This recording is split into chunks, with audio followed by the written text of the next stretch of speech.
Hey there, we're Talia and Ophira Edut, identical twins and astrologers. Welcome to AstroTwins Radio, where we bring the stars down to Earth. Nail biter November, anyone? It's Ophi. I'm here with your monthly cheat sheet podcast. I took October off just to give myself a minute after debuting our Astrology Advantage book, but the people have spoken, and we are going to get back to doing these monthly cheat sheets. And this November is kind of a big deal, not just because we have the most fraught and intense presidential election probably of our lives, or at least one of them in the United States, but it's a huge moment in history as Pluto, the planet of deep systemic transformation, finally makes its absolute exit in our lifetimes from Capricorn, which is a sign that rules governments, hierarchy, the patriarchy, men, the economy. It's been there since 2008 through all those election points, 2012, 2016, 2020, and now 2024. So from our first African-American president being elected in 2008 till OMG, who the heck knows? Astrologers are just making our very best guesses.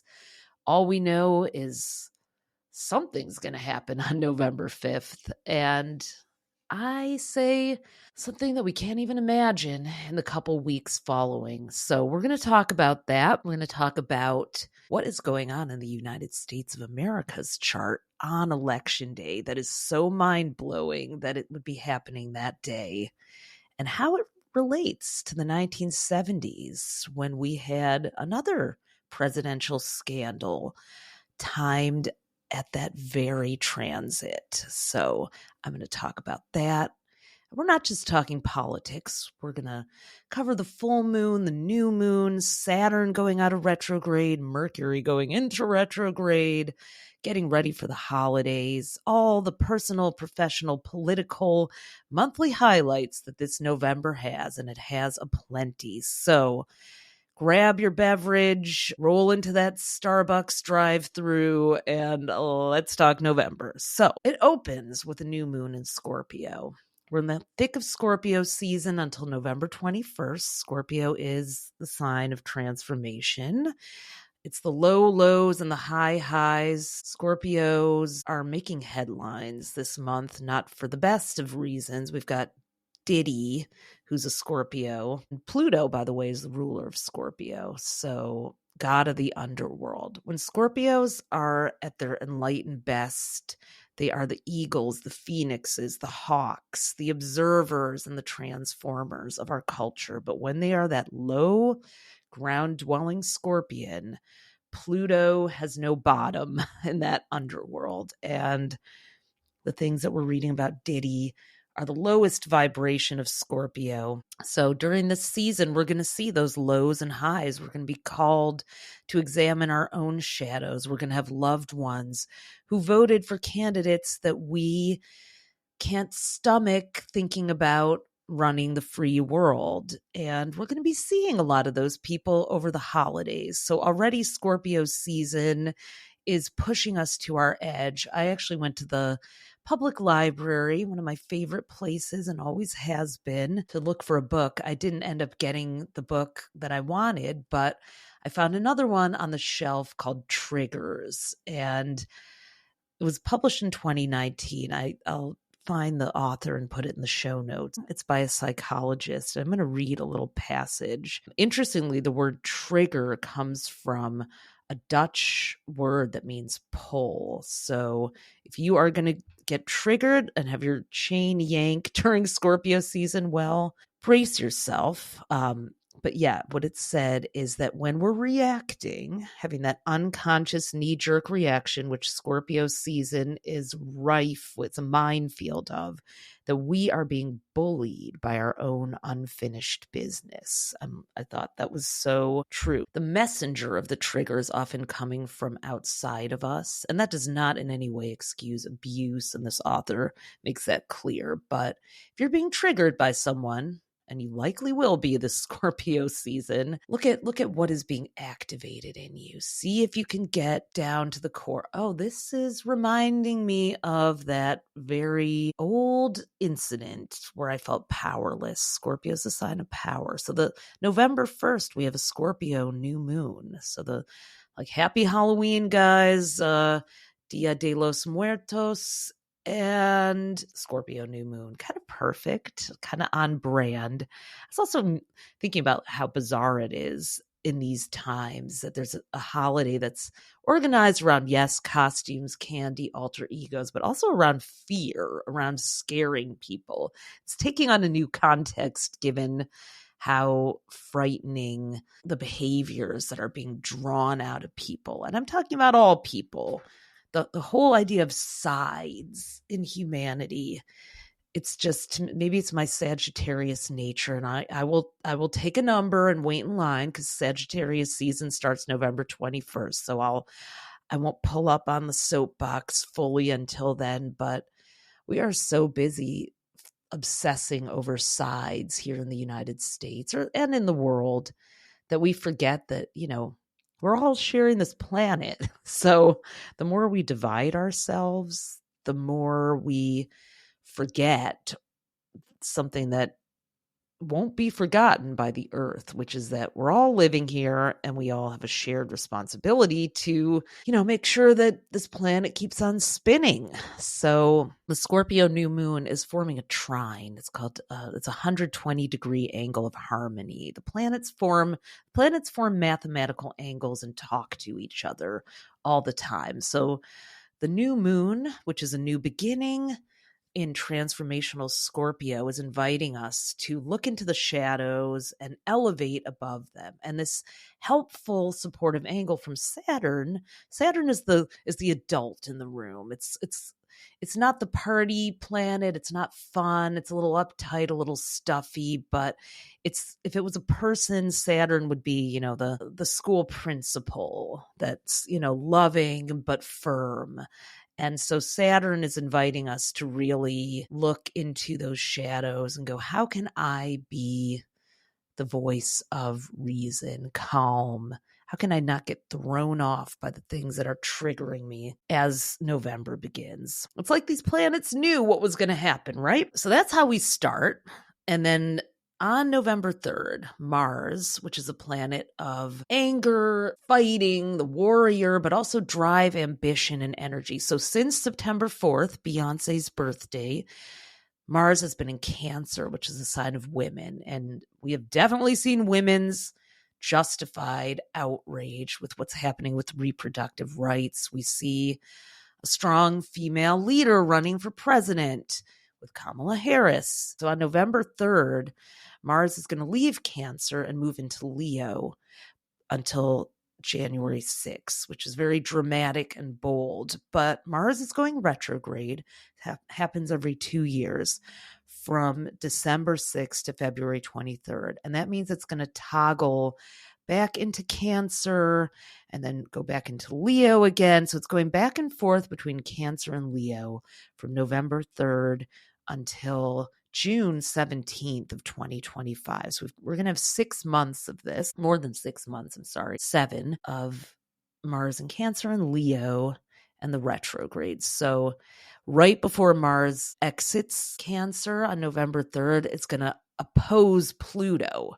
So there's the Pluto energy again. Mars and Pluto in an opposition is ugly. And yeah, just really be careful because these are two very fiery and sometimes even violent planets. So please be careful in these early days of November. But go vote.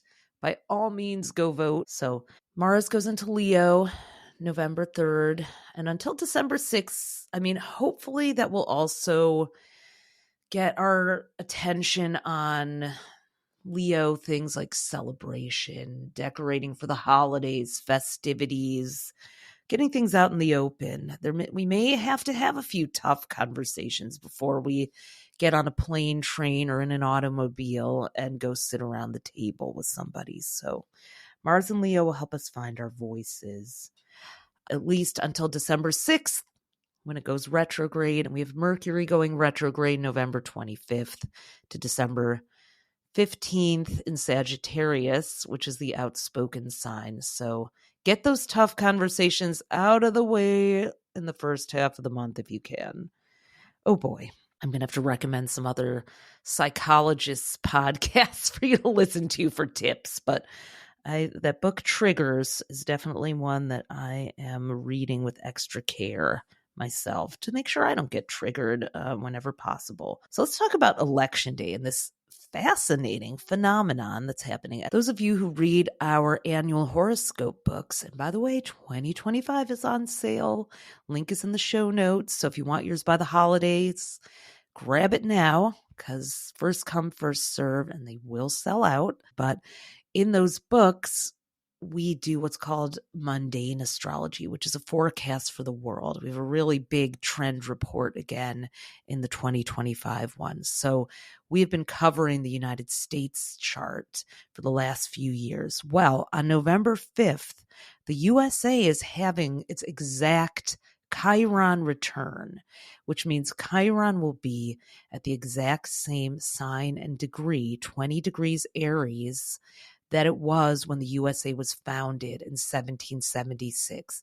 Chiron takes 50 years to come back to every zodiac sign. It stays in there for several years.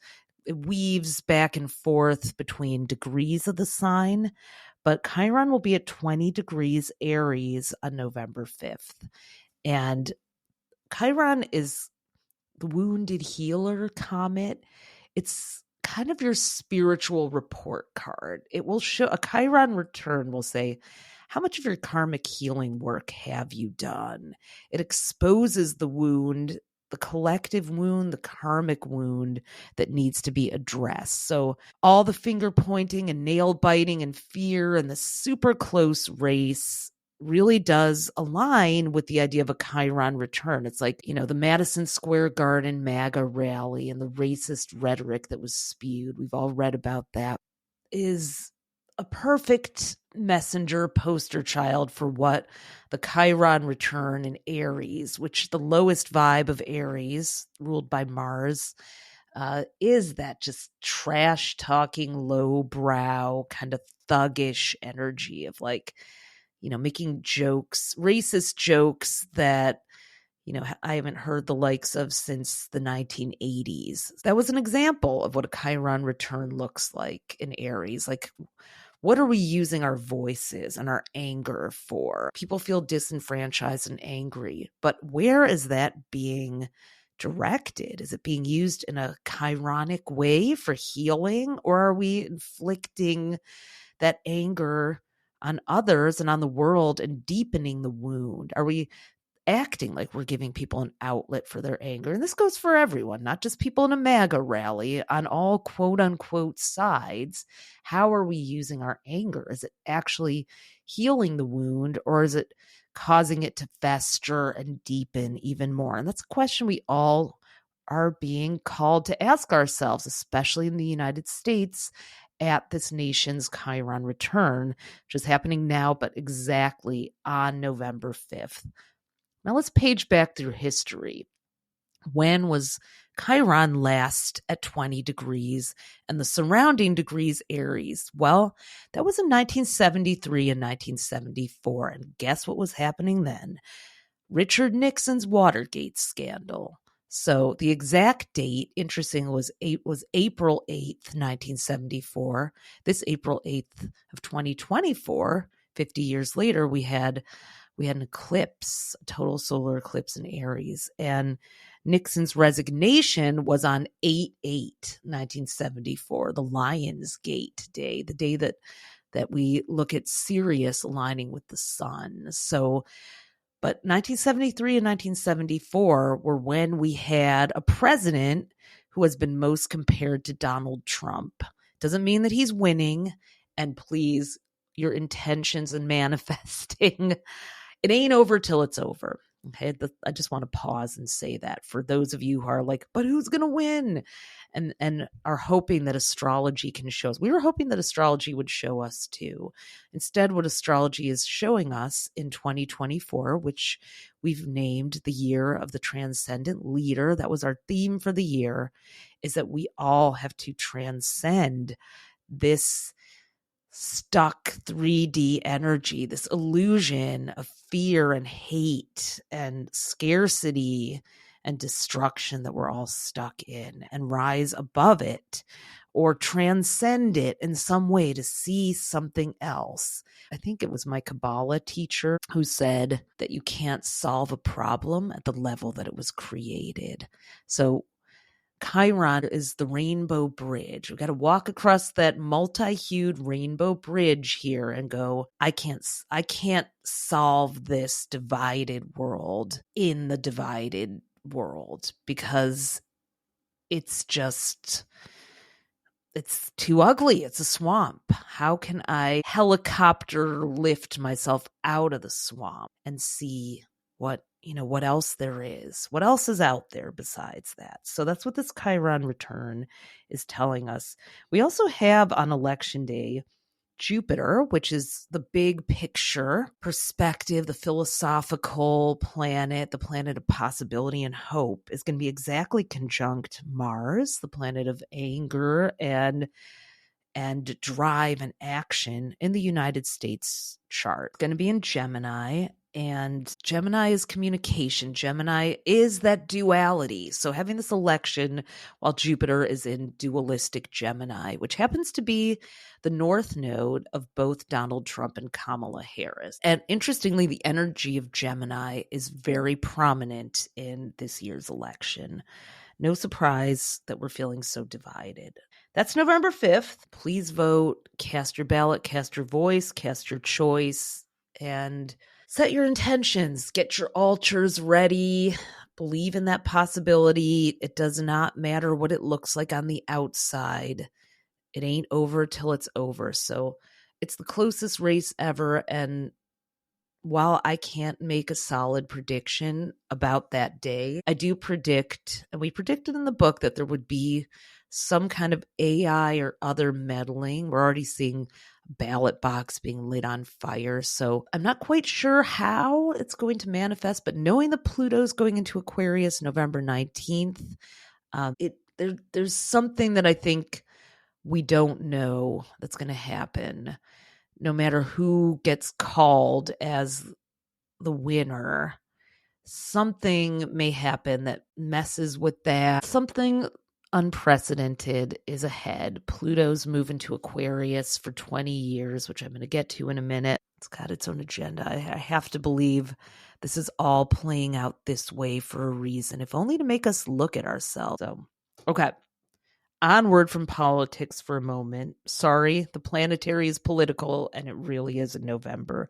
So middle of the month, November 15th, we've got two big transits. We've got a Taurus full moon and Saturn going out of retrograde. So Saturn rules governments, authority, hierarchy. And Saturn has been retrograde in Pisces, which is a planet of illusion and confusion, since June 29th. So it's going out of retrograde November 15th. That could be a day when recounts or uncertainty about the race maybe are brought up. We'll see what happens there, where some kind of confusion gets sorted out. And then the full moon in Taurus, which is conjunct Uranus, the planet of revolution. So people are going to be super hot-headed, charging bulls. Please be careful that day too. Uranus is erratic, unpredictable. Also, the planets that I see sparking the most violence in the world, Mars, Pluto, and Uranus. And when they're together with something like a full moon, when people's emotions and anger are running high, or they're opposite each other or together, or in what's called a square, a 90-degree angle, that's when we have to be really careful. Also, when any of them goes out of retrograde, particularly Uranus, almost year in and year out, there will be a shooting of some kind. And I'm not saying that to scare, but to warn. So please, please, please be very careful about where you go in your surroundings, especially around November 3rd and November 15th. And also keep your own reactions in check. Your buttons will be pushed easily at this full moon. Given the 50-50 split of this country, there's going to be some outrage unleashed that day and all month long, really. So we've got that full moon. Normally a Taurus full moon would be a chance for groundedness, but Uranus is in the picture. So that's very ungrounding. It's a time that people may be getting something really surprising or re-examining their values and beliefs and priorities. If there is a winner picked decisively, it'll be a day where people start to say, all right, I got to make a radical plan to accept whatever the next 4 years are holding. So November 19th, the day of days when Pluto moves into Aquarius. So Pluto's been in Capricorn, which is a sign, like I said, of hierarchy, patriarchy, government, economies, all the structures and institutions from 2008 to 2024, November 19th. It was last there in the 1700s when the Declaration of Independence was signed. So Pluto is going to move into Aquarius for 20 solid years, and that's going to echo the late 1700s when it was the Industrial Revolution. It was the United States had just formed as a nation, and we were starting to create all of the government offices and institutions like I said, the Treasury, the Mint, the US dollar was minted when Pluto was in Aquarius. Innovation. Aquarius is a sign of innovation. We had a sneak peek of Pluto in Aquarius from March 23rd to June 11th of 2023. And then from this year's January 20th to September 1st. So AI, which is associated with Aquarius, the ruler of technology, innovation, progress, the future. And Pluto is the underworld. So all those open AI, data breaches of 23andMe, generative AI, what's going on with our data, with Hollywood, with likenesses, with intellectual property. That was the beginning of the Pluto and Aquarius rumblings. Aquarius is an air sign. We're seeing hurricanes and natural disasters and climate issues. So Pluto and Aquarius is really going to be our time to deal with air-related, especially climate issues, from the temperatures to the winds to everything else. Pluto and Aquarius is going to be a true age of technology and community. Aquarius rules the collective, so we're going to need to come together and pool our resources and probably radically change the way we live. It's interesting, like as much as I dislike invoking his name too, a story just came out about Elon Musk buying a compound for his ex-wives and 11 children all to live on. So we won't be following in his footsteps per se, but that is an example of quote unquote unconventional arrangements that will be coming to relationships, living situations, food distribution, neighborhoods. That is all going to radically shift with Pluto and Aquarius. And we have an amazing trend report in our 2025 horoscope book that's going to get into all of that, the fluidity and the shifting of our day-to-day lifestyles and how we coexist. No matter who ends up sitting in the White House, it's going to also be a power to the people or among the people redistribution, 2-decade era. The rugged individualism days are over. The age of Aquarius is here. And it's coming full on November 19th. We've never lived through that before, so we don't know. We can only look to the late 18th century for clues of what will come back around.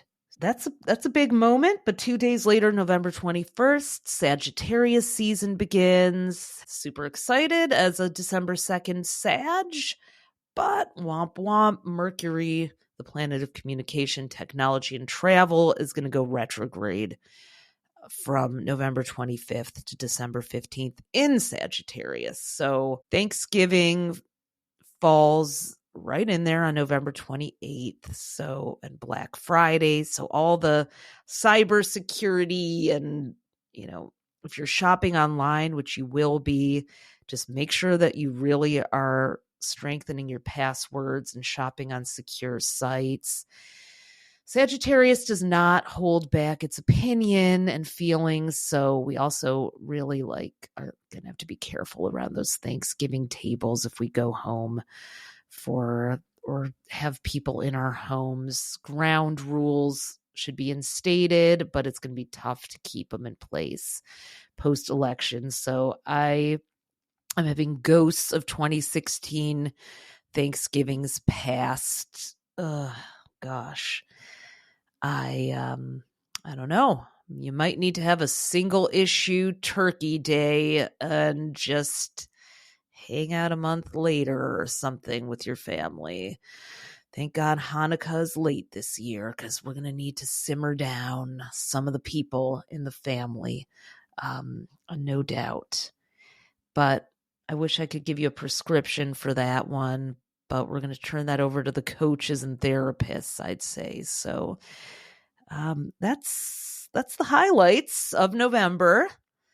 It's good to be back, and I'm just, please be safe and keep manifesting, keep putting your intentions in, help someone get to the polls, get that Aquarian collective, cooperative, supportive energy going.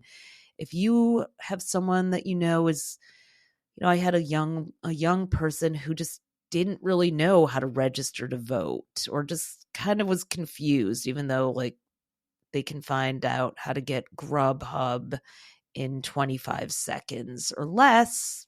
For some reason, we have this block in our minds around voting. It just goes to show kind of how we think of government as this bureaucratic other, this kind of dinosaur, which it needs an upgrade. It needs an iOS update for sure. But we'll be dropping in the show notes voting things if there are any to add. So if there's someone who still needs to register or needs a ride to the polls or help with early voting or anything you can do, and you know how to do it, just grab them and go, or sit down with them and go, let's get your address sorted. Let's get you registered. Let's make sure you can cast your ballot.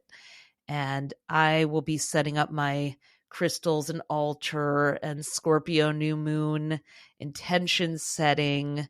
You can read your monthly horoscope in detail for your sign and find out how all of these transits are going to be impacting you at astrostyle.com. We're there for you every day, every week, every month. You can follow us at AstroTwins on Instagram if you don't already, for our election and 2025 coverage, and go pre-order your copy of the 2025 horoscope book. We have our daily horoscope planners, 3 for $99 if you're gifting, special bundles just for the holidays. We're going to start shipping those out November 30th. We already placed our first order and it's sold out. So if you want to be part of the second order, get yours in astrostyle.com/2025-book. We'll put that in the show notes too. Go get your copies if you want those for holiday gifting and the special Black Friday gifts that come. You're going to get those too as an early bird. That includes this awesome ticket to our yearly masterclass in January, where we'll gather live online to set intentions for the transits of 2025. We've named the year of the divine pendulum because 3 major planets are going to swing into new signs and back out. That's Saturn, Neptune, and Uranus. For the first time in our lives, we're going to experience Neptune in Aries. First time since the 1940s, Uranus in Gemini. And first time since the 90s, Saturn in Aries. So they're going to go back and forth between two signs, and it's going to be a big deal. So get your copies. We have the daily zodiac sign planners for every sign too. Those were beloved as gifts for people last year. And the other bonus you're going to get is what we call Calendar Plus. It's our digital calendar populator. So on the back of every book, we have we have hotspots for the most important days of the month and what they mean. So you will be able to populate your Google Calendar or iCal with little reminders of the transits. It'll just in one fell swoop populate your entire calendar for the year. You'll get a reminder. You can go look it up in your book, plan, see what it means. We have them in paperback and digital. And right now, everyone who buys the paperback of the 2025 book gets the PDF digital copy for free. So you can have it in your bag, on your device, wherever you go. There'll be a lot of really big days that you're going to want to check.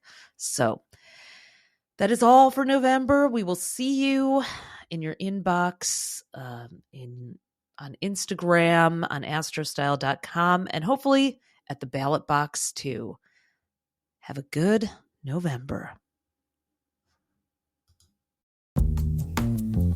As always, thanks for listening. You can discover more of your star power at astrostyle.com, and be sure to follow us on social at AstroTwins. Join us next time for more cosmic fun.